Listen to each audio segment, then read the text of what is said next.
बच्चों को apparent wait के न्यूमेरिकल्स में हमेशा प्रॉब्लम रहती है। बच्चों का कहना होता है कि सर एलिवेटर नीचे जाता है तो कंडीशन चेंज हो जाती है, अपवर्ड जाता है तो क्या करना है, कांस्टेंट वेलोसिटी है तो क्या करना है। तो आज इन्हीं सभी बातों को इस शॉर्ट वीडियो में आपके साथ डिस्कस करने वाला हूँ। वीडियो को पूरा देखिए कॉन्सेप्ट अच्छे से समझने के लिए। यहाँ पर मैंने एक एलिवेटर कंसीडर किया है। अभी हम मान के चलते हैं कि एलिवेटर ऊपर जा रहा है, तो सपोज कर लीजिए एलिवेटर ऊपर जा रहा है और एक्सेलरेशन कितना है एलिवेटर का, ए एक्सेलरेशन, ठीक है। अब ये चिंटू है, चिंटू एलिवेटर के अंदर है, इसका मास मान लेते हैं एम है। तो इस चिंटू का एक नीचे डाउनवर्ड फोर्स लगेगा जिसको हम mg कहेंगे, लेकिन चिंटू पर एक नॉर्मल रिएक्शन भी लगेगा जिसको हम r कहेंगे, ठीक है। अगर मैं इक्वेशन ऑफ मोशन यहाँ पर अप्लाई करना चाहूँ या मोशन के समय न्यूटन लॉज को अप्लाई करना चाहूं, तो आपने देखा होगा जिधर किस डायरेक्शन में एक्सेलरेशन होता है हम उस फोर्स को लार्जर फोर्स कंसीडर करते हैं। तो यहाँ पर रिएक्शन फोर्स ज्यादा होगा, mg कम होगा, क्योंकि एक्सेलरेशन ऊपर की तरफ है, तो ऊपर का फोर्स बड़ा, नीचे का फोर्स छोटा। तो एक्चुअल में इक्वेशन क्या बनेगी, r minus mg equal to ma। बड़े वाले फोर्स में से छोटा वाला माइनस कर देते हैं, इक्वल टू एम में पुट कर देते हैं। तो यहाँ से अगर मैं रिएक्शन फोर्स की बात करूं तो कितना मिलेगा, m a plus m g. यहाँ से मैं एम चाहूं तो कॉमन ले सकता हूं, तो ए प्लस जी मिला। तो जब एलिवेटर ऊपर जाएगा, अच्छा यही जो रिएक्शन फोर्स है इसी को हम अपेरेंट वेट मान लेते हैं, इसी को हम अपेरेंट वेट मान लेते हैं, ठीक है।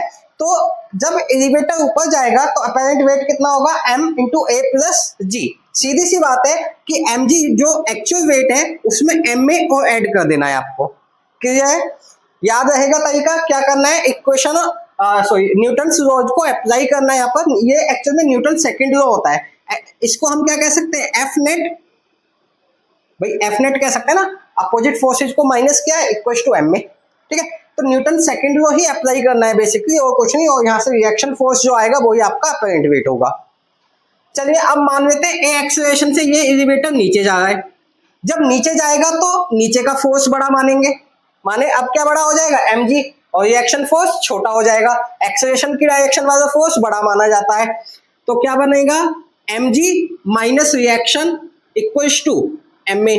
अब रिएक्शन फोर्स कितना मिलेगा, mg माइनस ma, यानी कि अब एक्चुअल वेट में से, ये क्या एक्चुअल वेट है, एक्चुअल वेट में से ma माइनस हो गया, यानी कि नीचे जाने पर, एलिवेटर नीचे जाने पर वेट क्या हो जाता है, कम हो जाता है, और ऊपर जाने पर वेट क्या हो जाता है, इंक्रीज हो जाता है। क्लियर हुआ।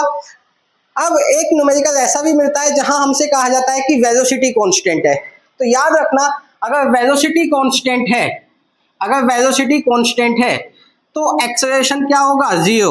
और जब एक्सेलरेशन जीरो होगा तो एक्चुअल वेट और अपेरेंट वेट दोनों इक्वल होंगे, ठीक है।